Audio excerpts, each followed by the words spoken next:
ગરમ સ્વેટર, એની અંદરનો બુસ્કોટ, એની નીચેનું સ્વેટર, એની નીચેનું અંડરવેર, એની નીચેનું કપડું, 5 કપડાં કાઢી નાખો તારે અસલ સ્વરૂપ દેખાય. ત્યાં સુધી કેવી રીતે દેખાય? બ્રહ્મનું સ્વરૂપ જોવો તો કેવી રીતે દેખાય? એટલે કે તમે કાઢી નાખો. તમે એટલું સમજી લો કે તમને નગ્ન જોઈને હું રાજી થવું એટલો બધો વળકટ નથી. પરમાત્મા એ સમજાવવા. તમે એમ સમજો છો કે હું છોકરીને નગ્ન જોઈને હું રાજી થવું એટલું વળકટ સમજો છો તમે મને? બહુ સુંદર શબ્દોમાં કહ્યું છે ભગવાને. માટે તમે દેહાદિકના અભિમાન, એ જે જીવ કોટીના જે પુરુષ એ આ નહીં સમજી શકે. આ સામાજિક, જ્યાં સુધી દેહાદિક અભિમાન છે ત્યાં સુધી સમાજના નિયમ પ્રમાણે ચાલવું પડે, ત્યાં સુધી કપડાં પહેરવા જોઈએ. પણ જ્યાં પરમાત્માની પ્રાપ્તિ છે ત્યાં તો પંચકોશ 5 અધ્યાસને છોડવા પડે.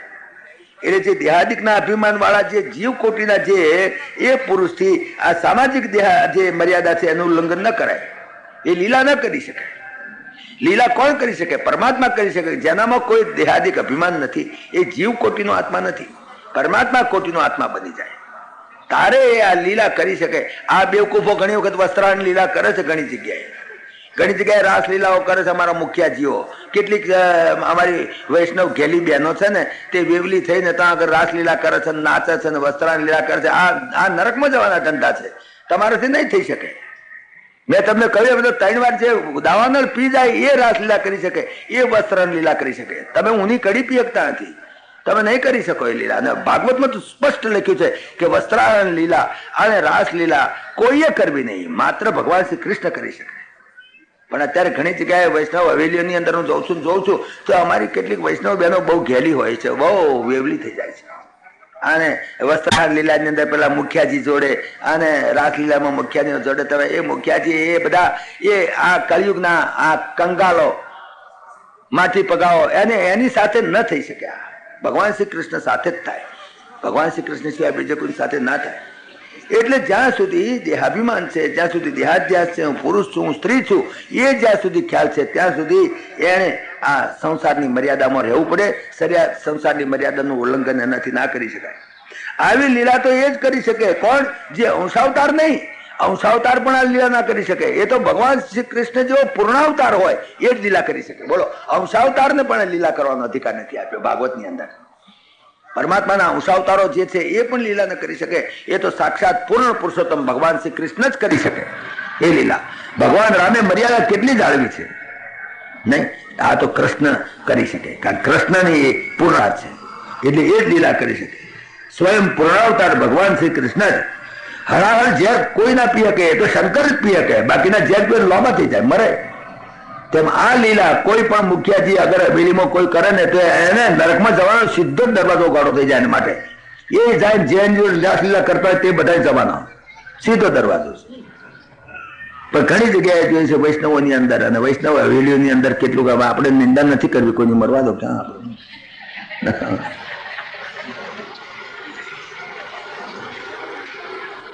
અલૌકિક પ્રેમ સમજવો હોય તો લૌકિક ભાષા નહીં ચાલે. આ અલૌકિક લીલા છે, લૌકિક વાણીમાં પણ નહીં આવે, લૌકિક ભાષામાં તમે નહીં સમજાઈ શકો. છોડીઓને કહ્યું તમે આવો, અને ખરેખર છોડીએ દેહાધ્યાસ છૂટી. આ એક પ્રસ્તાવના છે, હો, રાસલીલાની પ્રસ્તાવના છે. ચિરણ લીલા છોકરીઓને કહ્યું જાઓ, હું શરદ પૂર્ણિમાના દિવસે તમારી કામના પૂર્ણ કરીશ, તમારી સાથે ખૂબ રાસ રમીશ. એટલા માટે આ પ્રસ્તાવના છે. ભરત ભરાવાને વચન આપ્યું શરદ પૂર્ણિમા આવવા દો, હું તમારી સાથે રાસલીલા કરીશ. છોકરીઓ રાજી થઈ, આનંદ થઈ. એમની વ્રત ફળ્યું, એમણે જે વ્રત કરેલું હતું એ ફળ્યું. આ એક બહુ સુંદર વાત આની અંદર આજે એનું જે વેદાંત છે, જે વસ્ત્ર હરણ લીલાનું, એ સમજવાની જરૂર હતી. આગળ તો ઘણા પ્રસંગો આવે છે. એક વખત ભગવાન ગાયો ચારતા ચારતા ચારતા ગયા, બહુ દૂર નીકળી ગયા. હવે તો ભગવાન છે કે હવે વત્સપાલ મળીને ગોપાલ બની ગયા છે. હવે તો ગાયો ચારવા જાય છે, મોટી મોટી ગાયો લઈને જાય છે, ગોપાળ બની ગયા પરમાત્મા. મોટી ગાયો લઈને ચારતા ચારતા જતા હતા એટલે દૂર નીકળી ગયા છે. ક્યાં? મથુરાનો સીમાડો આવ્યો તો કે પકી ગયા. 2 ખેતરમાં મેલો એટલે મથુરાની યાદી શરૂ થતી હતી એટલે દૂર પહોંચી ગયા. બધા છોકરાઓ બિચારા ભૂખ્યા થયેલા. રાત બપોરના 1:30-2 વાગી ગયેલો. છોકરાઓ બુમરાણ કરે, મારા ભૂખ્યા થયા છે. ભગવાન કે શું કરીએ, આજે ક્યાં પિકનિક છે, આજે કંઈ લેતા નથી આયા ઘેરથી, તો શું થશે કે મારા ભૂખ તો બહુ લાગે છે. એમ કરો, હું તમને એક રસ્તો બતાવું. આ મથુરાની અંદર કેટલાક એવા બ્રાહ્મણો છે કર્મઠ બ્રાહ્મણો, માત્ર ક્રિયાકાંડ યજ્ઞ કર્યા કરે, ધુમાડા બુક્યા કરે બેઠા બેઠા, બીજું કઈ નહીં, કર્મઠ. પણ યજ્ઞ તે લોકો બ્રાહ્મણો કરે છે. ત્યાં તમે જાઓ ત્યાં આગળ એમણે તો મગજના ચકતા પતરા ફેરવ્યા રહ્યા છે અને ખાવાનું બનાવ્યું. ત્યાંથી કહેજો ભગવાન શ્રી કૃષ્ણ બલરામજી આવ્યા છે, આને જરા થોડું જમવાનું આપો તો સારું. અમે ક્યાં હવે વૃંદાવનથી બહુ દૂર નીકળી ગયા છે, પાછા જઈએ તો બહુ મોડું થઈ જાય, તો ખાવાનું મગાવ્યું છે. પેલા છોકરાઓ ગયા બિચારા, પેલા કર્મઠ બ્રાહ્મણો નહીં, બ્રાહ્મણો જમાડે છે ને તમે, હજુ વાર છે. એટલે ભગવાનને જમાડવાના છે, બ્રાહ્મણો જમાડ્યા છે, પરમાત્માને જમાડવાના છે. પણ આ લોકો ઓળખી શકે ને કર્મઠ બ્રાહ્મણો કર્મકાંડમાં જ જઈને રાખ્યું છે. આખો દાડો તરફાણો ચૂલે જ કર્યા કરે, બીજું કઈ કરે છે નહીં, બીજું કઈ એનું આગળ નહવું જ પડે. કેટલાક એવા કર્મઠ હોય છે, ક્રિયાકાંડ ને કર્મકાંડ ને દાડા 10 વખત નાય ને 10 વખત ધોત્યું ન્યાચો હોય ને 10 વખત ઉઠે ને બે આટલું બધું કરે ને સેજ કોક અડે કે મળ્યો બસ, બીજી વાત નહીં. આ મર્યાદી વૈષ્ણવ છે ને ઘણી વખત આ બધી ગરબડ બહુ હોય છે ભાઈ સાહેબ, કંટાળી જઈએ આપણે તો. મને કેમ છોકરા બહુ અડે તો કે મારે નાવું પડે, કોક અડે તો નાવું પડે, દાડા ના કરે. તે પાછા કુવાનું પાણી લાઈને નાય, કુવા પેન મેળ ના પડતો હોય, રાજકોટમાં તો પાણી ટીપું ના મળતો હોય, તો આગળ કેવું પાછી કરે. મેં તમને દર વાત કરી, એક દાડો અને ત્યાં આ ચુસ્ત મર્યાદી વૈષ્ણવ ઘેર ટપાલી આવ્યો, ટપાલીએ બેલ માર્યો, બાયણું બંધ હતું, બેલ ધોઈ નાખ્યો, કે બેલને ટપાલી અડ્યો ને બેલ ધોઈ નાખ્યો. આટલી અપસેટી વાત છે. અને આ બેલ ધોઈ નાખ્યો વાત હું નથી કહેતો, મેં ઇન્દિરા બેટી, હું તમને ગપો, હું તે દર નહોતો. હા બેલ વાત ઇન્દિરા બેટીજીએ કહેલી વાત છે, મેં સાંભળેલી એમની પાસેથી. એમણે પણ કહ્યું છે, ઇન્દિરા બેટીજી પણ કહેતા ઘણી બહુ એટલા બધા એ ના થઈ જાઓ, એટલા બધા કર્મઠ ના થઈ જાઓ, એટલા બધા જડ ના થઈ જાઓ. પુષ્કળ જડત્વ આવી જાય છે કર્મકાંડમાં. આ જડ બુદ્ધિ ના થઈ કર્મઠ થઈ ગયેલા. ભગવાનને પણ ખાવા આપીને ના પાડી દીધી. જોકે ભગવાનને માગણી કંઈક સુધાર તપાવવા મટાડવા માટે નથી. પરમાત્માને જુઓ તો કામધેનું ગાયો એની પાસે ઘણી છે, એને ભૂખ મટાડવી હોય તો શું કામ જાય? જે અનેક હજારો કામધેનુનો માલિક છે, જેની પાસે હજારો કલ્પ વૃક્ષ છે, અને એના માલિક દેવને અન્નની માગણી શું કામ કરવી પડે? અન્નની માગણી કરી છે એ ફક્ત અન્નની ભૂખ મટાડવા માટે નહીં, પણ કૃપા માટે. એ બાને તારી પર કૃપા કરવા માંગુ છું. પરમાત્મા અન્ન માગે છે તે એમ નહીં સમજતા કે તે ભૂખ્યો છે માટે, એ તમારી પર એ પણ કૃપા છે, તમારી પર કૃપા કરવા માટે તમારું ભોજન ખાય છે, નહીં કે ભૂખ્યો છે. ભૂખ્યો તો એને નથી, એની પાસે કલ્પવૃક્ષ ઘણા છે, એની પાસે કામધેનુ ગાયો ઘણી છે. પરમાત્માને તમે જમાડો છો તો એમને એમ ભૂખ્યા થયા માટે જમાડો છો, એ તમારી પર કૃપા કરીને જમે છે. આ કર્મઠ લોકો નહીં સમજ્યા. બસ એ તો બસ આ પેલા કાય કહ્યું એમ, શું થયું વેદ વ્યાકરણ ભણે, શું થયું રાગના રંગ જાણે, શું થયું ખડ દર્શન સેવ્યા થકી, શું થયું વર્ણ નો ભેદ આણે. આ વર્ણના ભેદ જ કર્યા આખો દાડો વ્યાકરણ ના ડુકરૂટ કર્યા. આખો દાડો તમે જુઓ તો આ રાગ પછી આ રાગના જ ભેદ જાણ્યા કર્યા બેઠા બેઠા. શું થયો વેદ વ્યાકરણ ભણે, શું થયું રાગ ને રંગ જાણે, રાગ જાણ્યા ને રંગ જાણ્યા ને બધા કર્યા. આ તો કરપટ બધા બસ કરી કથાઓ ને કર્યા, રાગ ને કર્યા, ગાયા. પણ બહુ સુંદર છે લખ્યું છે, ફટકાયા છે. શું થયું વેદ વ્યાકરણ ભણે, શું થયું રાગના રંગ જાણે, શું થયું ખડ દર્શન સેવ્યા થકી, શું થયું વર્ણ ની ભેદ જાણે. એ છે પરપંચ સૌ પેટ ભરવા તણા. આ બધા પેટ ભરવાના પરપંચ છે બેટાઓના. ખૂબ ખકડાયા છે, ભાગવત પણ ખકડાયા છે.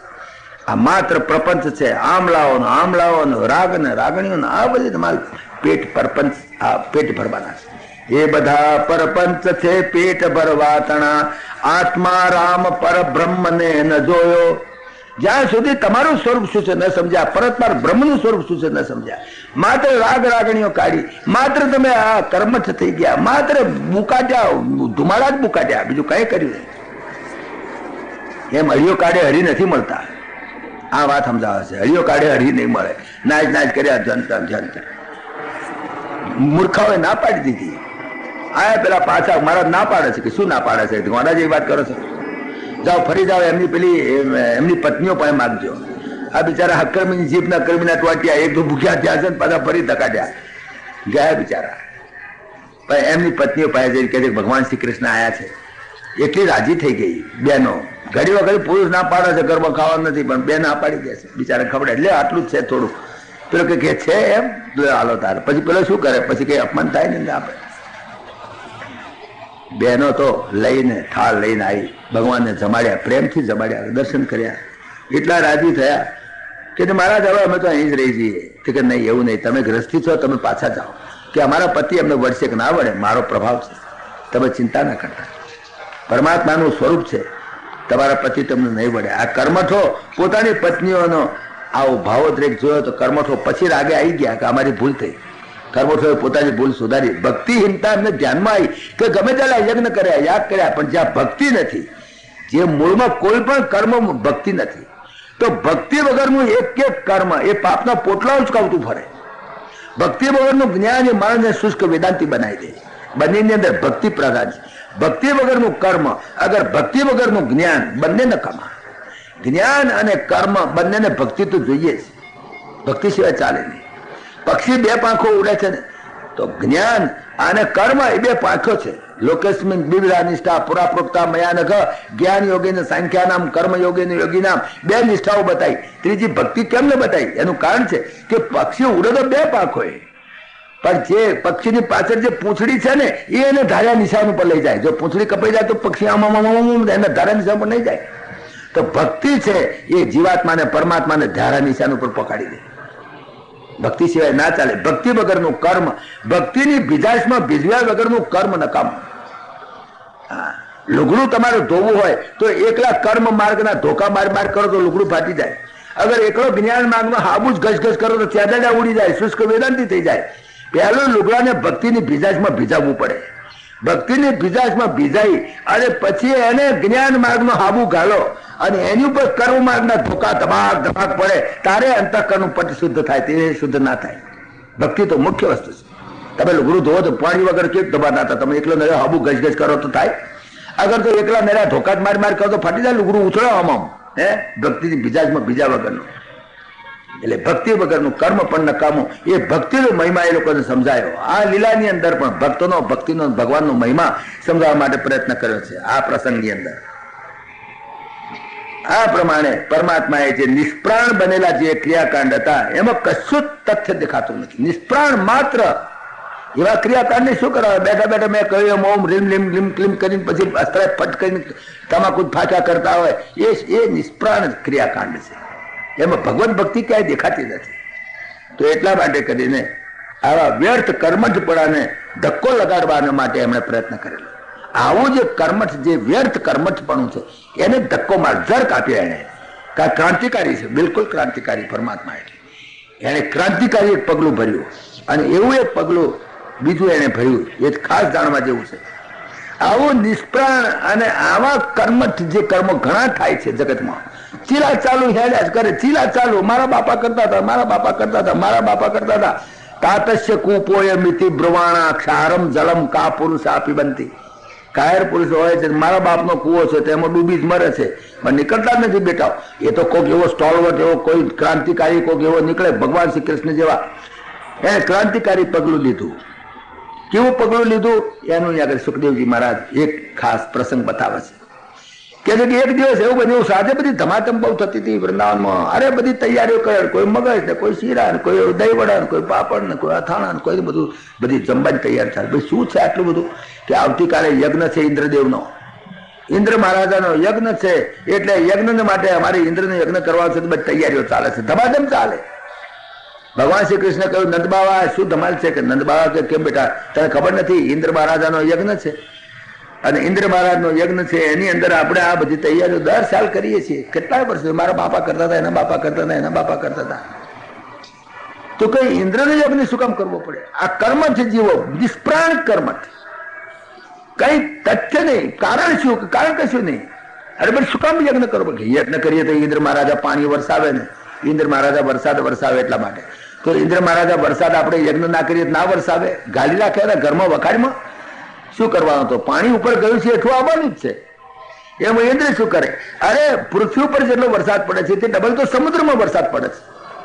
સમુદ્રમાં નહીં વરસતો હોય, સમુદ્રમાં કયા યજ્ઞ કરાયા છે? તે યજ્ઞ કરો તો વરસાદ પડે. આ તો પેલો સંસ્કૃત પેલો ગીતાનો એક શ્લોક પકડી બેઠા છે. અન્નાત ભવંતી ભૂતાની પર્જન્યાદ અન્ન સંભવ યજ્ઞાત ભવતી પર્જન્યો. એ યજ્ઞ કરો તો પર્જન્ય થાય, પણ એ યજ્ઞ શબ્દ નથી સમજ્યા. યજ્ઞ ની વ્યાખ્યા જ આખી ભગવદ્ ગીતામાં થયેલી છે. એક એક નિષ્કામ કર્મ યજ્ઞ છે. નિષ્કામ કર્મને યજ્ઞ માન્યો છે ભગવદ્ ગીતામાં. કે તમે બાપા શુક્ર પણ યજ્ઞ કરો કે ઇન્દ્ર પાણી વરસાદ. ઇન્દ્ર શું પાણી વરસાદ? એની વખારમાં ભજ રાખવાના છે. આપણે યજ્ઞ ઇન્દ્ર નો કરવાની જરૂર તો કે ના પડે. ચીરા ચાલે છે. મારા દાદા ને એના દાદા ને એના દાદા વખતે ચાલે. ભાઈ દાદા વખતે ચાલે, પણ કંઈક સમજણ તો આવી જોઈએ ને, કંઈક એમાં અક્કલ તો આવી જોઈએ ને. એક ગામમાં એક છોકરો લગ્ન વરઘોડો કાઢવાનો હતો. લગ્ન કરવા બીજે ગામ જતો હતો. જોન ની તૈયારી થઈ હેડવાની, બજાડું આડું ઉતરી. અરે સારું બજાડું આડું ઉતર્યું, ખોટું થયું હશે, કઈ નહીં, ચાલો ને ગયા. પણ કઈક કોકને કઈક ઠેર વાગી, કોઈને કઈ ના, કોઈ ભાઈ લગ્નમાં જાય તો કોઈ ઠેર વાગે, કોઈ ના, કોઈ ફૂટે, કોઈ ઠેર વાગે, પેલું બજાડું આડું ઉતર્યું હતું એટલે થયું. કોઈકને છેક આવે તો કે બજાડું આડું ઉતર્યું હતું એટલે થયું. પછી બજાડાની ચર્ચા ચાલી. પછી એમ કરતા કરતા નક્કી કર્યું કે હવે તો જો હવે બીજા કોઈને છોકરાને જો જોન વળવાનું થાય તો બલાડાને ટોપલામાં પૂરી દેવું. બસ એટલે એ રિવાજ પડી ગયો. બસ બલાડાને ટોપલામાં પૂરી પછી જોન વિદાય થાય. પણ બધાને ઘેર કઈ બલાડા હોય ને, એટલે કોઈ તો ના હોય તો પાડોશી ઘેરથી મગાઈ લાવે. ભાઈ બલાડું લઈ આવો પાડોશીમાંથી, તો આ એમ કે એને ટોપલામાં રાખીએ. એ પ્રમાણે રિવાજ ચાલ્યો. એમ કરતા કરતા રિવાજ એટલો થઈ ગયો. પછી તો જો ફરિયાદ ના આવે તો ગમે તો ફરિયામાં લઈ આવો. બસ કુંભારવાડામાંથી લઈ આવો, પાટકાર વગામાંથી લઈ આવો, વાણિયા વગામાંથી, ગમે ત્યાંથી, પણ બલાડું જોઈએ. બલાડાને ભાગ્યા સિવાય હેંડાય નહીં. બસ આ વિધિ બની ગઈ, વિધિ બની ગઈ. એમ કરતા કરતા એટલો રિવાજ પડી ગયો કે ગામમાં બલાડું ના હોય તો પરગામથી, પાડોશના ગામમાંથી પણ બલાડું લાવવું પડે. લાવીને એને જ્યાં લગી ઢોંકે ને એટલો લગી હેડાય નહીં. અને પછી તો એટલો બધો રિવાજ થઈ ગયો કે લગ્ન થવાનું હોય 6 મહિના અગાઉથી તો બધા હગાવાળાને કાગળ લખવા પડે. ભાઈ બલાડાની તજવીજ રાખજો, એકાદું બલાડું જોઈ છે. 6 મહિના પહેલાથી કાગળ લખવા પડે. એમના પેલા હગાઓ કાગળ લખે કે અમે તજવીજમાં જ છીએ, ગમે ત્યાંથી લાવીશું, તમે ચિંતા ના કરશો. અમારા ગામમાં જડતું નથી, અમે 10 ગામ ફર્યા પણ ક્યાંય જડ્યું નથી, પણ ગમે ત્યાંથી આકાશ પાતાળ એક કરીને પણ આવીશું, તારે બલાડું જોતો લેતા આવીશું. બધા હગા કાગળ, બધા હગા 15-20 બલાડો ભેગા કરે, ના હોય તો લાઈફ ભેગા કરે. જ્યાં એક બલાડીની જરૂર તો જે હગો હવે રાજી થતો, તમારો બલાડ લાવ્યા તમે કાપ લાવ્યો છું. બીજા કે જેમ આપણે કહે ને ભાઈ તાબેથો લેતા આવજો, બધા કે તાબેથો બધા તાબેતા ભેગા થઈ જાય, આખા ગામનો બલાડો ભેગા કરે. આવી જાતનું ઘણી વખત બને છે. કર્મઠ લોકો છે, માત્ર કંઈ પણ અક્કલ વગરનું, બિલકુલ લેવા નહીં દેવા. કે નંદબાવાને કે પણ તમે શું કરવા, ઇન્દ્રનું યજ્ઞ કરવાની જરૂર છે. ઇન્દ્ર વરસાદમાં આપણી છે, વરસાદ તો વરસે જ નહીં થાય. અને બીજું, અરે પણ ખેતી થાય ને, પણ ખેતી તમારી પાસે 2 વીઘા જમીન તો છે નહીં. નંદબાવાને ચોખ્ખું સંભળાય, લખ્યું છે ભાગવતમાં લખ્યું, તમારી પાસે એક ચાહે જમીન છે, જેની જરૂર હોય એની પૂજા થાય. પૂજા કોની થાય? અને જો વાણીઓ હોય તો બેસતા અંદાજે કોની પૂજા કરે? ભાઈ તો વેપારી હોય તો ચોપડા પૂજન કરે, એ ચોપડાનું પૂજન કરે, કારણ કે એમાં જેમાંથી રોટલો પ્રાપ્ત થતો એની પૂજા કરે. અગર તો જે નેસ્તી કરતો હોય એ તાજોડીની પૂજા કરે, ખરું નહીં? અગર તો ક્ષત્રિય હોય તો હથિયારની પૂજા કરે. કુંભાર હોય તો ગધેડાને શણગારે, કેમ? કારણ કે એમાં એનો રોટલો છે વજારાનો, એ ગધેડાને શણગારે.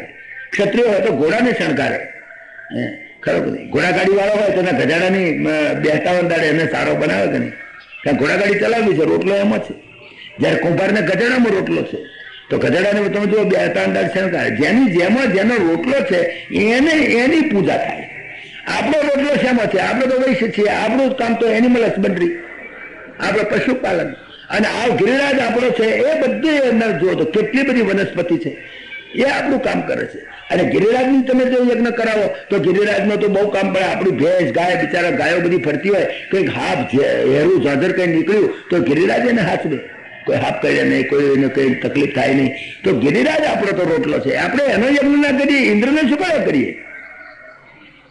એવા સુંદર આર્ગ્યુમેન્ટ કર્યા છે. આર્ગ્યુમેન્ટ બહુ લાંબા છે પણ બહુ સમજવા જેવા છે. આ એક પ્રણાલીને એક ક્રાંતિકારી પગલું ભરવા માટે ખરેખર ગોવર્ધન લીલા છે ને, એ પણ રાસલીલાનો ઉપોદઘાત છે, ઓપનિંગ ઓફ રાસલીલા. કારણ કે એની અંદર પણ તમે જુઓ, પૂજક અને પૂજ્ય ભાવ એક જ નો, પૂજ્ય અને પૂજક ભાવ એક બની જાય છે. અદ્વૈતનું પહેલું પગથિયું અહીંયા આગળ છે. આમાં વેદાંત છે કરવું કે બાપા આપણે એમ કરો, નંદ બાબા તમે ઇન્દ્રનો યજ્ઞ રહેવા દો, એને બદલે આપણે કાલે આ ગિરિરાજનો યજ્ઞ કરીએ.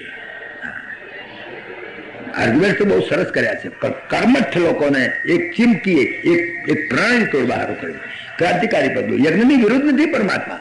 અરે વેદો ની અંદર યજ્ઞ તો પ્રતિપાદન કર્યું છે, વેદો તો પરમાત્માનું સ્વરૂપ છે, અને જેને પ્રતિપાદન કર્યું છે એ કોદાળાનો ભંગ કરે. પણ છતાંય ગીતામાં કહ્યું ત્રૈવિદ્યા મામ સોમપા પોતપાપા યજ્ઞૈરિષ્ટ્વા સ્વર્ગતિમ પ્રાર્થયંતે. વેદોની અંદર યજ્ઞો કરાવે છે શા માટે? કામનાથી, વાસનાથી, મને સ્વર્ગ મળે, સ્વર્ગ મળે.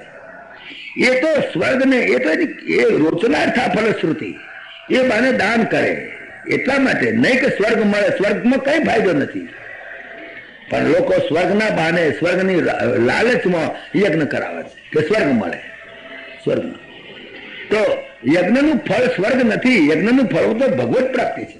જેમ દાખલા કોઈ છોકરું દવા ના પીતું હોય તો કહીએ ચોકલેટ આપી, દવા પી જા, તો દવાનું ફળ ચોકલેટ નથી, દવાનું ફળ આરોગ્ય છે. પણ છોકરું એ નહીં સમજે. એટલા માટે ભાગવતમાં લખ્યું રોચનાર્થા ફલશ્રુતિ. આ જે ફલશ્રુતિ છે ને બતાવી છે ને, ગીતાનો અડધો શ્લોક વાંચો તો સ્વર્ગ લોકમાં જાઓ, પૂર્ણ શ્લોક વાંચો તો તપ લોકમાં જાઓ, ને આખો શ્લોક વાંચો તો ચંદ્રલોકમાં જાઓ, કોઈ ગયા નથી. એ બાને ગીતા પકડાવી છે. એ બાને રોચનાર્થા ફલશ્રુતિ. જે ફલશ્રુતિ જ્યાં જ્યાં આવે ત્યાં ત્યાં સમજવું કે એની અંદર રુચિ પેદા કરવા માટે, દવા પીવાની રુચિ પેદા કરવા માટે ચોકલેટ બતાવવું પડે છે. બાકી દવા પીધાનું ફળ ચોકલેટ નથી, દવા પીધાનું ફળ તો આરોગ્ય છે. પછી બાળક બુદ્ધિ ના છે એના આગળ કેવું પડે તું જો દવા પી દઈશ તો હું તને એક ચોકલેટ લાવી દઈશ, તો પેલો પી જાય. ઘણા છોકરાઓ કેવું પડે ભાઈ ગોળી કોઈદરની ના ગળતો હોય તો આપણે કેટલે ગોળીદરની ગોળી ના, એમ તો સીધી તો ના ગળે. તો પછી એને ગોળમાં બેઠા જ્ઞાનમાં કેટલે બેટા આ ગોળી ગળી જાય, છોકરો ગોળ દેખે ગળી જાય. તો છોકરા બેટા એવા હોશિયાર હમણાં પાક્યા છે. હા, તેની માએ પૂછ્યું બેટા પેલી ગોળી આપી તો ગળી ગયો? તો કે હા ગોળી તો ખાઈ ગયો, પણ અમને ઠળ્યો હતો તો ઉછેટી દીધો. એટલે મૂર્ખા ઠળ્યો જ ખાવાનો હતો. આ દશા એ છે, ઠળ્યો ઉછેટી દીધો કે છે, ઠળ્યો જ ખાવાનો હતો એટલા સારું તો ગોળની ગોળી આલી તને. કોઈ દન એમને એમ ખાય નહીં એટલા માટે. તારે આ તો ગીતાને પડી મેળ્યા, એનું આચરણ પડી મેળ્યું, આને ગીતાના શ્લોકો ને કર્મઠ થઈ ગયા. બસ સવારમાં 3 વાગે ગીતા બોલવી જ પડે. હવે ત્યાં છોકરા ખાતા તો કોણ પટ્યા ચાલી થાય કે લે આવ્યું ગીતાના ગોખ. અરે ભાઈ એનો અર્થ સમજો નથી. રોચનાર્થા ફલશ્રુતિ આ ભાગવતનું મહાવાક્ય છે. રોચનાર્થા ફલશ્રુતિ. જે જીવાત્માઓ જે એવા જડ થઈ ગયા છે, અગર તો જે લોકો આળસુ થઈ ગયા છે, એને કર્મમાં પ્રવૃત્ત કરવા માટે કરીને ફલશ્રુતિ છે.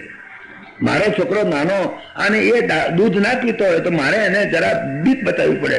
પીઝા દૂધ ને તમે પોલીસ વાળાને બોલાવશું, પોલીસ વાળાને બોલાવશું. તમોગુણી જીવ છે, તમોગુણીને બીક બતાવવી પડે. શાસ્ત્રો એ આ બીક બતાવી છે. નહીં તો જો ગાયનું દાન કરજો, નહીં તો આગળ લોહીની પાટની નદીઓ આવે છે, યાદ રાખજો. અને તે પેલા આવશે ને ટક ટક ટક ચીપિયા લાવશે ને તમને ગાળી દેશે. તે તમે ગાયનું દાન કર્યું છે, ભલે મરદાલ ગાયનું દાન કર્યું તો એનું પૂછડું ગાળી ત્યાં કહી દેજો બાય કોણ બાપો ભાઈ જોવા ગયો છે એને તો ક્યાં આગળ પૂછડું ગાળી કશું જ નહીં. પણ જે તમોગુણી જીવ છે એને બીક બતાવીને એને સન્માર્ગે વાળવાની ચેષ્ટા કરી છે.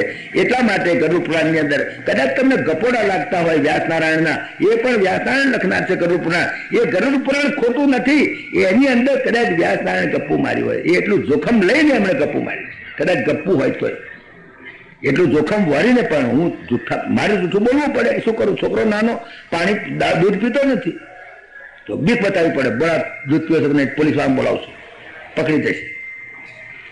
તો મારો પટાવાળો ઉભો હોય તો વિચાર કરે કે આ સાહેબ કેવી વાત કરે છે. એ કઈ દૂધ ના પીવું એવો ગુનો છે, પોલીસ વાળો પકડી જાય. અને તે અમલદારના છોકરાને પકડી જાય, પોલીસ વાળો વિચાર કરે ને એમ કોઈ પકડી જાય તો આ તો સાહેબ જૂઠું બોલતા હતા. ઘરમાં આટલું જૂઠું બોલતા હશે તો ઓફિસમાં કેટલું જૂઠું બોલતા હશે. મારા માટે ખોટો વિચાર કરે એવું નથી. એ તમોગુણી જીવ છે. તમોગુણી જીવને કેવું પડે દૂધ પી જાય તો પોલીસ વાળા પકડ. પણ જો રજોગુણી હોય કે દૂધ પી જઈશ ને તો તારા માટે હું ઇન્ડિપેન્ડન્ટ સામે લેતો આવીશ, તારે માટે એક સુંદર ચંપલ તમને સારા અપાઈશ. તો એને ભિયાદેયમ હિયાદેયમ, એને રજોગુણીને લાલચ આપીને પણ સન્માર્ગ વાળવો છે, પેલાને બીક બતાવીને સર્ગ વાળવો છે. અને જો સત્વગુણી છોકરો હોય તો તમે જ કહેવું પડે બેટા દૂધ પીજે તો પ્રોટીન છે, એની અંદર તત્વો સારા છે, તારું શરીર દ્રઢ થશે. એટલે જૂઠું બોલવાનું જોખમ વેઠીને પણ કદાચ જો જૂઠું બોલ્યા હોય વ્યાસનારાયણ તો પણ જીવને સન્માર્ગે વાળવા માટેની આ બધી ચેષ્ટા છે, લીલા છે. એટલે અહીં ભગવાન શ્રી કૃષ્ણ જે યજ્ઞનું જે વિરુદ્ધ બોલે છે, યજ્ઞની વિરુદ્ધ માટે નહીં પણ એક ચેષ્ટા છે કે જીવાત્માને સન્માર્ગે વાળવો છે. તો એટલા માટે ગરુડ પુરાણમાં તમને ગપ્પા લાગતા હોય, અગર તો જેવા બેવકૂફો છે ઘણા ગરુડ પુરાણ ગપ્પા જ છે, અને ગપ્પા છે તો પણ જીવને સન્માર્ગે વાળવા માટેની વાત છે. કોઈ હિસાબે પરમાત્મા. પછી મારો છોકરો મોટો થાય અને પછી સમજવાનો થાય, પછી મારા બાપા જૂઠું બોલતા હતા, મને બીવડાઈને કે પોલીસ વાળા પકડ, એવું કોઈ મારો છોકરો નહીં બોલે. પછી સમજશે કે ઘરે મારા બાપા જૂઠું બોલીને પણ મને તો દૂધ પાયું છે ને મારું તો શેઠ દ્રઢ છે, મારો ઉપકાર માને. એમ આપણે વ્યાસનારાયણનો ઉપકાર માનવો પડે કે ભલે જૂઠું બોલીને પણ આપણે ગાયનું દાન કરવાને, આપણે એ બાને સમાજનું કંઈક કલ્યાણ કરવા માટેની પ્રવૃત્તિ કરવા માટે આપણે કહ્યું. આ વાત મુદ્દાની છે. બાકી ગોરાણી આવે ને 13મા દાડે સજ્જા ભરી હોય ને પછી લે ડોસી દા તને હેણી આલી છે, ચડી જઈ આવડીની હેણીની છે, ચડવાની હતી ચોદીની હેણીમાં, અને પછી ગાય નાની ચોદીની મૂકી દે ને પછી કઈ ગોરાણી ઘેર લઈ જાય. કે મની ઓર્ડરથી ઉપર મોકલવાની હતી. આખી જિંદગી બચારીને ડોસીને કોઈ પતરાની ડાબલી ડાલી નથી, તે ચોદીની ડાબલી મેં લગલે લેતી જા ચોદીની ડાબલી. એ આ બધા વેવાઈઓ બધા વેવાડો બેઠા ને વટમાં વટ પાડવા, મોટે દેખાડવા. મારી ડોશીની પાછળ મેં ચોંદીની ડાબલી આલી, મૂર્ખા જીવતી હતી તારે તો ત્યાં પતરાની ડાબલી આલી નહોતી, કોઈ દાડો તારી ડોશીને કકડતી હતો. એટલે આ બધા કેટલાક એવા કર્મઠ લોકો બસ ક્રિયાકાંડ મનમાં બસ ક્રિયા કરવાની એટલે કરવાની. ગાડમાં ચંપલ લાવી દે ને બધું લાવી દે. ડોશી આખી જિંદગી ઉગાડી ફરી બચારી, હવે એને ગઈ તાર પછી ચંપલ લાયા ને હારું શું કરવા છે. એ ચંપલ ગોરાણી વેચી મારે અડધી કિંમતે. કેટલીક ચંપલો ગોરાણીએ ભેગી કરે બચાવી, અને એટલા મંદી ઓર્ડરથી મોકલા આંગળીયા હાથે મોકલવાની હતી. આ વાત છે. આ કર્મઠ લોકોને એક ચીમકી આપવાની એક નવી લીલા છે પરમાત્માની. આની અંદર એની વિરુદ્ધ નથી, વેદોની વિરુદ્ધ નથી, પણ વેદોની નો અર્થ નહીં સમજ્યા એને માટે નહીં કે આપણે ગોવર્ધન પર્વતનો જ યજ્ઞ કરાવો. માની ગયા, નંદબાવ માની ગયા, આખું ગામ માની ગયું. માની ગયા ચાલો કે કાલે હવે આ બધો જે સરસામાના મગજ કર્યો છે અને આ બધા દહીં વડા ફૂલ વડીઓ બધું કર્યું છે એ કાલે ઇન્દ્રના યજ્ઞમાં વાપરવા બદલે કાલે આપણે ગોવર્ધન પર્વત પાસે જઈશું, ત્યાં આગળ જઈને આ યજ્ઞની અંદર બધા વાપરીશું. બધા હવારમાં ગાડા જોડીને બધા સીધા ત્યાં ગોવર્ધન નાથ કી જાય કરીને ત્યાં ગયા. ગોવર્ધન ભગવાન કી જય. ત્યાં આગળ ગયા, ગોવર્ધન પર્વતની પ્રદક્ષિણા કરી, ગોવર્ધન પર્વતને પછી નૈવેદ્ય ધરાવવા માંડ્યા. ભગવાન જમો તમે નૈવેદ્ય. હવે ભગવાન તો શું નૈવેદ્ય તમે પથરો, આમ તો પર્વત, બીજું શું? એને કેમ વાળું દેખાય કે ગોવર્ધન ભગવાન અમારું જમશે? હા જમશે કેમ નહીં જમે? પરમાત્મા પોતે ગોવર્ધન પર્વત બની ગયા. એ બે જો અહીંયા આગળ પૂજ્ય અને પૂજક, અને ભગવાન એની પૂજા કરવા માંડ્યા. પોતે ભગવાન, પૂજા કરનારે ભગવાન અને પૂજા કરાવનારે ભગવાન. આ એક અદ્વૈતની એક લીલા છે. જો અદ્વૈતનું પહેલું પગથિયું છે. બ્રહ્મ અર્પણમ બ્રહ્મ હવિર બ્રહ્માગ્નૌ બ્રહ્મણાહુતમ બ્રહ્મૈવ તેન ગંતવ્યમ બ્રહ્મ કર્મ સમાધિના. હું જ જમું છું, હું જ જમાડું છું, બ્રહ્મને જ જમાડું છું, બ્રહ્મને જ જમાડે છે, અને ભોજન પણ બ્રહ્મ છે, થાળી પણ બ્રહ્મ છે, બધું જ બ્રહ્મ છે. બ્રહ્મ અર્પણમ બ્રહ્મ હવિર બ્રહ્મ અગ્નૌ બ્રહ્મણાહુતમ. બ્રહ્માગ્નિની અંદર જે જઠરાગ્નિ અંદર બેઠેલો બ્રહ્મ એ પણ બ્રહ્મ છે. અહમ વૈશ્વાનરો ભૂતવા પ્રાણીનામ દેહમાશ્રિતા. અને એ વૈશ્વાનર પરમાત્મા બેઠા છે અને હું પણ બ્રહ્મ છું. બ્રહ્મને જમાડે છે. આ ભાવ છે. જેમ નરસિંહ મહેતાએ કહ્યું, બ્રહ્મ લટકા કરે બ્રહ્મ સાથે. તો પરમાત્મા ભગવાન શ્રી કૃષ્ણ પોતે ગોવર્ધનની પૂજા કરે અને ગોવર્ધન પાસે બોલે મારા માટે નૈવેદ્ય લાવો. હા મહારાજ લેવો નૈવેદ્ય. ગોવર્ધન પર્વત બોલે. બધા લોકોને ખાતરી થઈ કે આ ગોવર્ધન પર્વત સાક્ષાત છે. આ તો ભગવાન ગોવર્ધન પર્વતને જમાડે. ગોવર્ધન પર્વત કોણ? પોતે. એટલા માટે ગોવર્ધનની પૂજા કરીએ છીએ તો ભગવાન શ્રી કૃષ્ણની જ પૂજા છે. ગોવર્ધનની પૂજા ભગવાન શ્રી કૃષ્ણની જ પૂજા છે. પોતે બે સ્વરૂપ, એક પોતાનું અસલ સ્વરૂપ બાળક, અને બીજું સ્વરૂપ ગોવર્ધન બની ગયા. પોતે પરમાત્મા પોતે ગોવર્ધન બની ગયા. લાવો મને જમાડો, હું તમારી પર પ્રસન્ન થયો છું. હા, આ પ્રમાણે બોલે પાછા પોતે, અને પોતે પાછા ખાય અને પોતે કે ખવડાવે. આ અદ્વૈત લીલા છે, અદ્વૈત છે.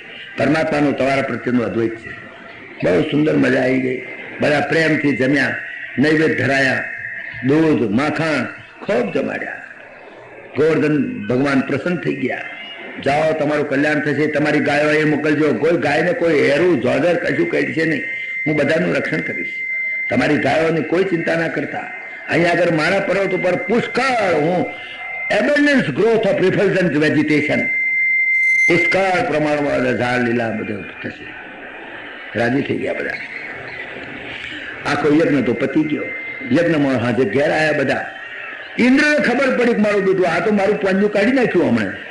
હા, ઇન્દ્રને ગુસ્સો આવી ગયો. ઇન્દ્રના મગજમાં ભંખ્યું ભરેલું છે. અવાજ આ બ્રહ્મા તો લપડા કઈ ગયા છે, હમણાં અડબોદ ખાધી છે, હવે ઇન્દ્રને અડબોદ ખાવાની વખત આવી છે. ઇન્દ્રનો ગર્વ ઉતાર્યો, પેલા વાછરડા ચોરી લીલામાં બ્રહ્માનો ગર્વ ઉતાર્યો, અને આ લીલાની અંદર ગોવર્ધન લીલામાં ઇન્દ્રનો ગર્વ ઉતાર્યો, અને રાસ લીલાની અંદર કામદેવનો ગર્વ ઉતાર્યો. કામદેવને આમ મગજમાં ભંખ્યું ભર્યું હતું, શંકર જેવાનું ગબડાવું છું, નારદ જેવાને ગબડાવું છું. પણ રાસલીલાની અંદર કામદેવને કહ્યું કે તું આવી જા બેટા, તારા બધા સામગ્રી લઈને તારા અપ્સરાઓ આવવાની નથી, અપ્સરાઓને ચડી જાય એવી મારી ગોપીઓની સાથે, હજારો ગોપીઓ સાથે હું રમું છું, તારી જેટલી તાકાત હોય અજમાવું છું બેટા, જો મને જરા અસર કરું તો. કામદેવને ઢીલો પાડી દીધો. કામદેવનો ગર્વ ઉતાર્યો રાસલીલામાં કે તમામ પ્રચુર સામગ્રી તૈયાર, અનેક સ્ત્રીઓ સુંદરમાં સુંદર તૈયાર હોવા છતાં, રેડીલી અવેલેબલ હોવા છતાં, ખૂબ પ્રેમથી ભક્તિ હોવા છતાં જરા મનમાં એક રતિ ભાર કામ વાસના જાગૃત ન થાય. વિચાર તો એ કામદેવનો જે ગર્વ હતો, તારી જેટલી તાકાત હોય શંકર ઉપર અજમાઈ હતી તે, તો તારી બીજા અજમાઈ હતી ઘણી જગ્યાએ, પણ આજે મારી જોડે અજમાઈ તો બેટા, જો જરા પણ તું મને કંઈ કરી શકો તો.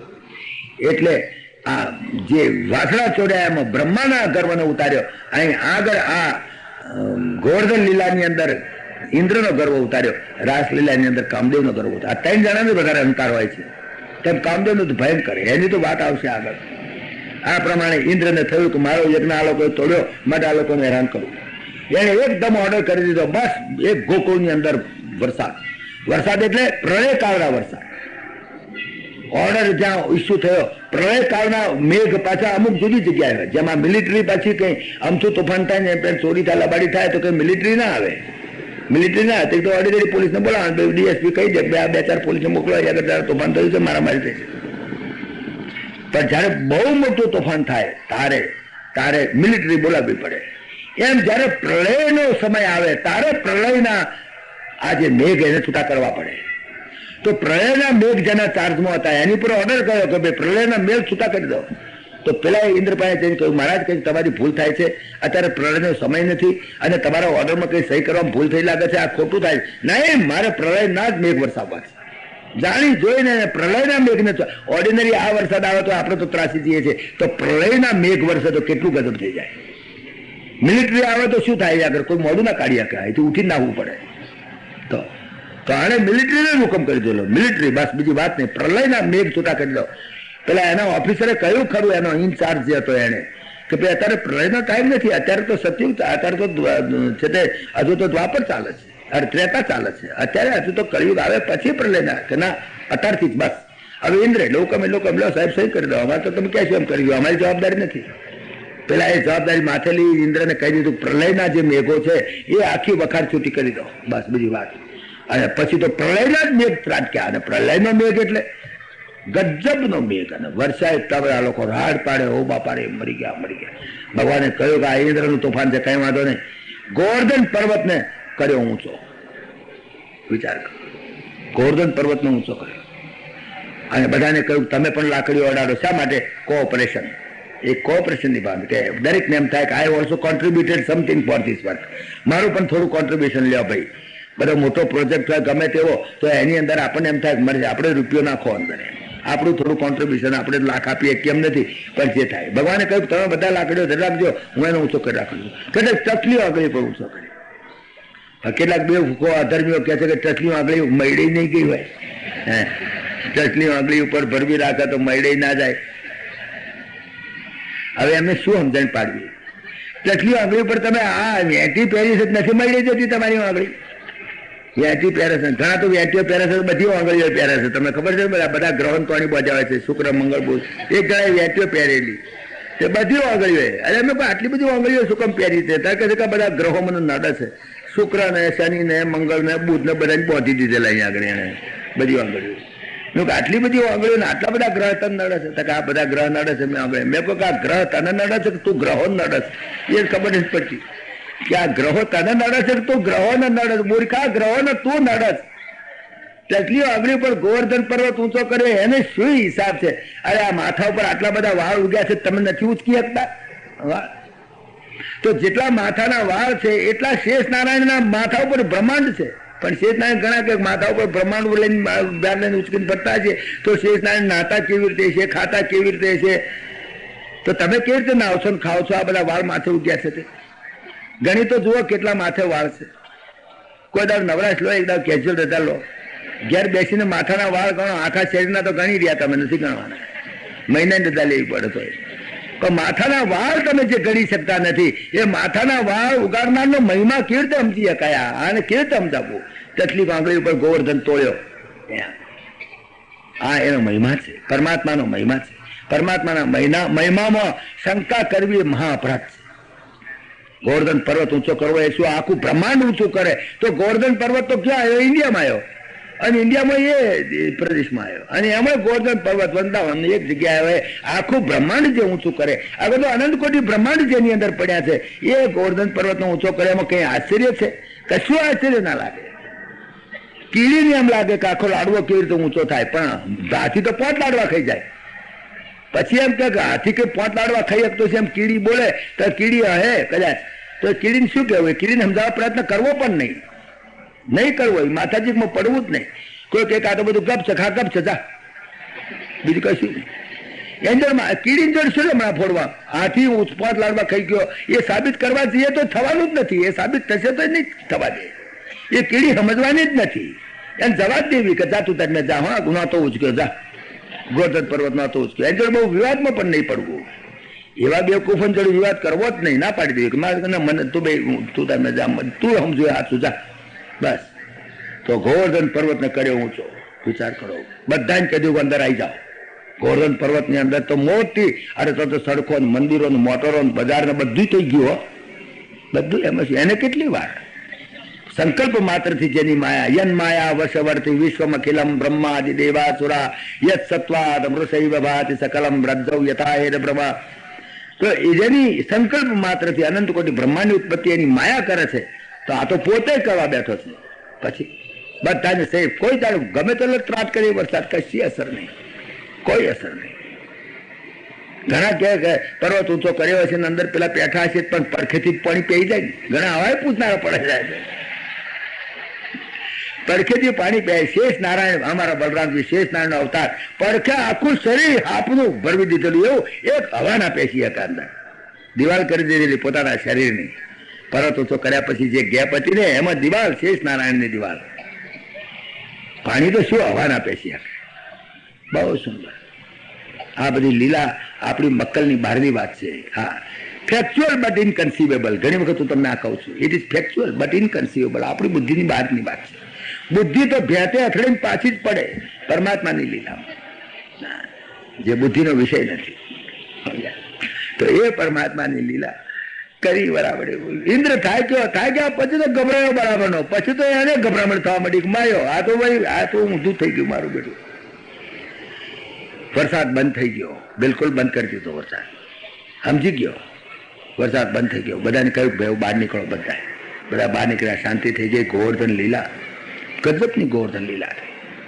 તારે હવે લોકોને વહેમ પડવા માંડ્યો કે જરૂર આ નંદ બાવાનો દીકરાનું આ ગજુ નહીં, આ નંદ બાવાનો દીકરો નહીં, આ કંઈક છે, કંઈક નવું છે. અત્યાર સુધી જયારે સક્તાસુરને માર્યો, ગાડું ઊંધું નાખ્યું, તારે જરાક વહેમ પડતો હતો. ત્યાર પછી ત્રોયાવર્તને પછાડ્યો, તારે જરાક થોડોક વહેમ પડવા માંડ્યો, કંઈક છે ખરું. યમલાર્જુન જયારે સ્તુતિ કરતા હતા પેલા છોકરાએ કહ્યું, તારે જરાક વહેમ પડતો હતો, પણ વિશ્વાસ નહોતો પડતો. પણ હવે તો એમને થોડુંક મારું બધું, હવે તો ચોક્કસ આ છોકરામાં કંઈક છે. આ નંદ બાવાનો છોકરો, નંદ બાવાનો ક્યાં, આ છોકરો ક્યાં? ગજબ કહેવાય. તો મારા નંદ બાવાનો દીકરો નથી, કારણ નંદ બાવા તો ગોરા છે, અને અમારા જશોદાજી એ ગોરા, હો, બહુ રૂપાળા. અને આ કાળીઓ ક્યાંથી પાક્યો? કાં તો માં કાળી હોય તો મા ઉપર પડે છોકરો, કાં તો બાપ કાળો હોય તો બાપ ઉપર પડે છોકરો. આ તો મા ઉપર ને બાપ પડે જ પડે. આ તો કાળો છે ને એમના મા બાપ બે ગોરા છે, માટે ક્યાંકથી ઉપાડી લાયા લાગે છે આ છોકરો. હા, અને ઘણી વખત છોકરાઓ ચેડવતા હતા કે તારા બાપો નંદબાવો છે ને, તો એક દાડે કંઈક ભરવાડની વણઝાર આવી હતી ને, એમાંથી આ તને ઉપર ઉચકી લાયા છે. તો પેલી વખત ભગવાન શ્રી કૃષ્ણ પાછા પૂછે નંદ બાબાને, જશોદાને, માં ખરેખર તું આ બધા છોકરા કે છે સાચું છે, તું મને ક્યાંથી ઉપાડી લાવી છું? જશોદા કહે ના ના, ઉપાડી છે ને લાવે તને. માં હું તારો દીકરો છું ને, આ બધા છોકરા કેમ મારી મશ્કરીઓ કરે છે? કે ના બેટા, તું મારો જ દીકરો છું, તું મારો જ દીકરો છું. તને કોણ આવું કહે છે કે છોકરાઓ અમારી બધા આવે છે તો વાતો કરે છે, કહે છે કે તને તો તાર બાપાએ ક્યાંકથી વણઝારો કોક આવ્યો હતો આ ગાયો લઈને, એ વણઝારની પોઠ પડેલી, એમ એક છોકરો હતો, આ તું હતો અંદર, તે તને ઉપાડી લાયેલા છે, તું જશોદાનો છોકરો નહીં, તું આમનો છોકરો નહીં, બા હું તારો છોકરો નહીં, તો કે ના તું મારો છોકરો બેટા. પાછા નંદ બાપા હું તમારો છોકરો નહીં, બાપા પાસે કહેવાય ના બેટા તું મારો જ છોકરો, તું મારો છોકરો. અને ઘણી વખત ભગવાન કે બાપા હું તમારો છોકરો, અનંત બાબા તમારો છોકરો. પણ આજે વેમ પડી ગયો બધાને કે આ તાકાત, આ શક્તિ ગોવર્ધન પર્વતનો છોકરો, આ મહિમા લાગે છે જરૂર કંઈક આમાં ભેદ છે. પંચાયતની ઓફિસમાં બધી મિટિંગ ભરી, સરપંચ બધા બેઠા, ભાઈ નક્કી કરો આનો છોકરો છે. વસુદેવને બોલાયા, વસુદેવજી સાચું બોલો, આ દીકરો તમારો છે? તો કે હા મારો જ ભરી કેવું તારી આવ્યું કેવું વાત કરો છો? આ તો તમને શું જો તમારું કઈ ભમી ગયું છે શું? મારો દીકરો છે આટલા વર્ષે પૂછો છો હવે કે મારો દીકરો છે? લાગતો ને તમારો દીકરો, તમે તો ગોરા છો. કે હું ગોરો એટલે શું? તો કે ગોરાનો દીકરો કાળો નહીં આવતો કે એની મા ઉપર પડ્યો પણ માય ગોરો છે. તો કે તો તારે એની માને પૂછો, મને શું પૂછો છો? દીકરો કોનો છે મારી માં જાણે. બોલાવે એને જશોદાને બોલાયા. જશોદાને કહ્યું કે આ દીકરો તમારો? તો કે હા. એ છોકરાને જ પૂછો ને. છોકરો કહે હા હું તો મારા બાપાનો દીકરો છું, મારી બાનો જ છું. બધી કચકચ ચાલી હો, બધી લોબો આખો અધ્યાય છો આમાં.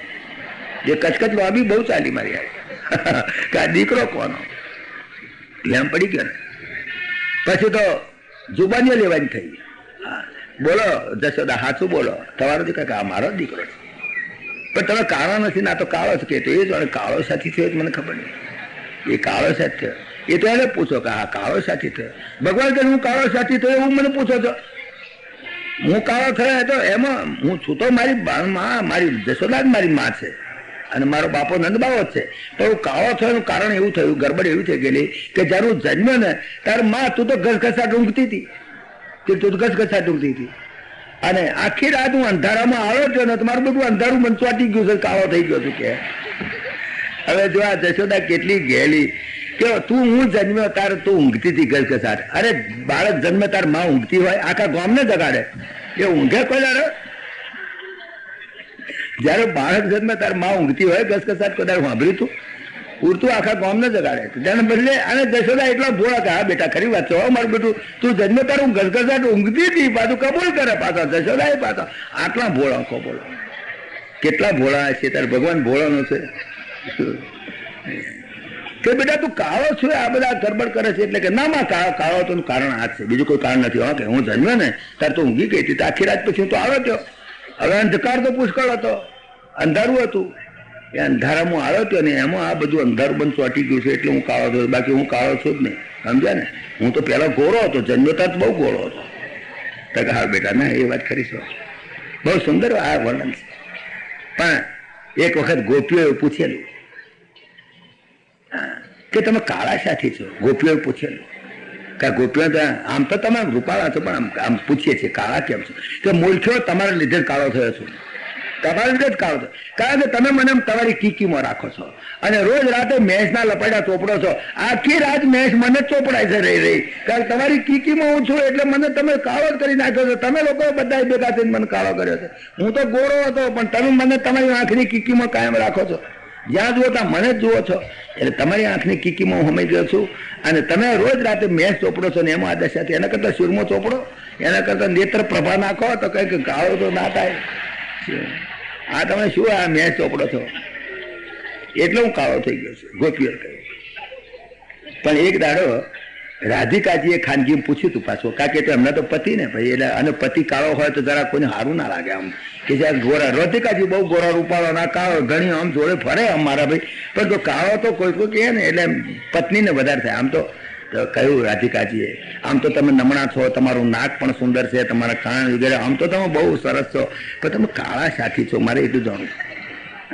ભગવાન કહ્યું મૂર્ખા જેવી છે, જો હું ગોરો હોત ને તો તારી કિંમત જ ના રહેતા. આ તો તારી કિંમત વધારવા હું કાળો થયો છું, નહીં તો નહીં તારી કિંમત વધે ને એટલી પૂરી તને સમજ નહીં પડતી.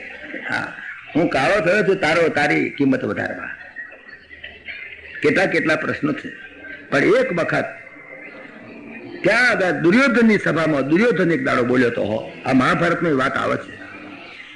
જયારે વિષ્ટિ કરવા ગયા અને ભાષણ કરવા ઉભા થયા અને બધું બોલ્યા, દુર્યોધનને કોઈ બેહી જાઓ, તમારા બાપનું જ ઠેકાણું નથી, તમારો બાપ કોણ છે તે નક્કી નથી થતું. લ્યો તમારો બાપ નંદ બાવો છે કે વસુદેવજી છે એ જ હતું ઠેકાણું નથી પડતું. તમારો બાપ અને તમારો બાપ નંદ બાવો છે એવું કહે છે કોણ? તમે તો કાળા છો. તમારો બાપ તો ગોરો હતો, તમારી માં ગોરી હતી અને તમે કાળા છો. લાગે છે કે તમે નંદ બાવાના છોકરા છો જ નહીં. તમે ખોટું બધું લપેડ્યા છો. હા, તમે કાળા છો. તમે સાબિત કરો કાળા છો એનું કારણ બતાવો. આવું બોલે મહાભારતમાં આવે છે. તો ભગવાને કહ્યું કે દેખો હું કાળો છું એનું કારણ એ છે કે હું આ તમારા કૌરવનો કાળ થઈને આવ્યો છું, માટે હું કાળો છું. ભગવાને જવાબ આપેલો ત્યાં આગળ એની પાર્લામેન્ટમાં જવાબ આપેલો હું કૌરવોનો કાળ થઈને આવ્યો છું, માટે હું કાળો જ છું. હું કાળો છું એનું કારણ તમને મને કાળો દેખજો. પણ અમારા એકનાથ મહારાજે એક ટીકા લખી છે બહુ સુંદર ભાગવતની અંદર. ભાગવતની ટીકા એકનાથ મહારાજે લખી છે અને એની અંદર એમણે જે કારણ બતાવ્યું છે બહુ અલૌકિક કારણ છે. એ જરા ગળે ઉતરી જાય એવું છે. ભક્તોના હૃદયમાં બેઠા બેઠા નવરા બેઠા નથી. ભક્તના હૃદયમાં બેઠે બેઠે એના અનેક જન્મના જે અવિદ્યાના જે અંધકાર અને એની જે કાળાશ, એના પાપની કાળાશ અને અવિદ્યાના અંધકારને બેઠા બેઠા સાફ કરે છે અને એ અંધકાર પોતે પોતાની ઉપર લે છે. એટલે ભગવાન કાળા થયા છે. ભક્તોના હૃદય ઉજળા કરવા માટે કરી અને પરમાત્મા કાળા છે. એ એકનાથ મહાદેવે ટીકાની અંદર બહુ સુંદર જવાબ આપ્યો છે. ટૂંકામાં આ બધો પ્રશ્ન એવો છે કે જેની અંદર આપણને આનંદ આવે. ભગવાન કાળા સાથી પણ હવે તો 9 2 ભગવાન મેળવી એટલે હવે આપણે આવતીકાલે કથા કરીશું.